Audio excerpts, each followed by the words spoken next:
Hello again, and welcome back to week 45 of year 5 of the Religious Education Initiative. This is day 3, so we're continuing through the book of Acts. Last time we saw St. Paul in Caesarea before Felix the governor, being accused of various crimes by the lawyer who was engaged by the Sanhedrin to speak against him, and then he had the opportunity to defend himself against those charges. We see him defend himself very ably, so that Felix says he will wait to give judgment until the tribune who had first arrested him comes from Jerusalem. So this time we will see that the tribune doesn't come, and Paul remains in custody for 2 years. So we'll see what follows after this. This is verse 24 of chapter 24, and then we'll move on to chapter 25. So some days later, when Felix came with his wife Drusilla, who was Jewish, he sent for Paul and heard him speak concerning faith in Jesus Christ. As he discussed justice, self-control, and the coming judgment, Felix became frightened and said, "Go away for the present. When I have an opportunity, I will send for you." At the same time, he hoped that money would be given him by Paul, and for that reason he used to send for him very often and converse with him. After 2 years had passed, Felix was succeeded by Porcius Festus, and since he wanted to grant the Jews a favor, Felix left Paul in prison. 3 days after Festus had arrived in the province, he went up from Caesarea to Jerusalem, where the chief priests and the leaders of the Jews gave him a report against Paul. They appealed to him, to Festus, and requested as a favor to them against Paul to have him transferred to Jerusalem. They were in fact planning an ambush to kill him along the way. Festus replied that Paul was being kept at Caesarea and that he himself intended to go there shortly. "So," he said, "let those of you who have the authority come down with me, and if there is anything wrong about the man, let them accuse him." After he had stayed among them not more than 8 or 10 days, he went down to Caesarea. The next day he took his seat on the tribunal and ordered Paul to be brought.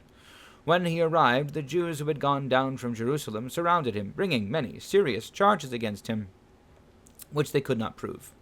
Paul said in his defense, "I have in no way committed an offense against the law of the Jews or against the temple or against the emperor."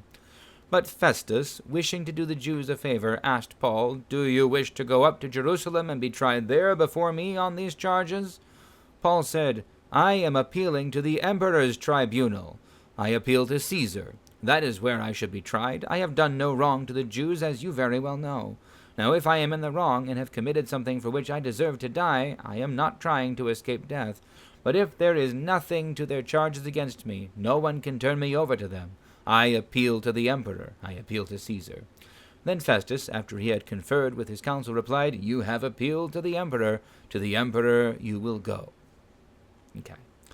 So what we see here is both a great deal of corruption and, well, it's not... There is no justice here.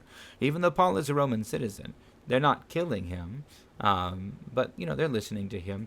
They're hoping for a bribe. They're looking to make money off of him. Festus wants to please the Jews, so he's looking for a way to give Paul to them as a favor, because they want Paul to come back to Jerusalem. They're just going to kill him, though. Paul... now that this day in court has finally come only to be a delay, Paul's not going back to Jerusalem. So he appeals to Caesar, which is his right as a Roman citizen. Now, once you appeal to Caesar, what are the charges against you? Is Caesar going to pay attention? There's corruption all the way up.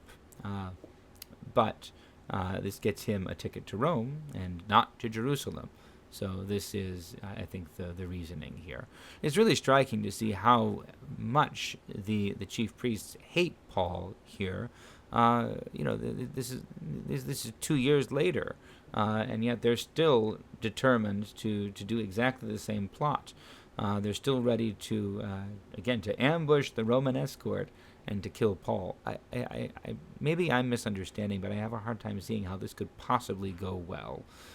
There's an openness to violence against the Romans, even by the highest leadership of the Jews, that I think bodes ill and reflects that it's not long before the great Jewish revolt is going to begin.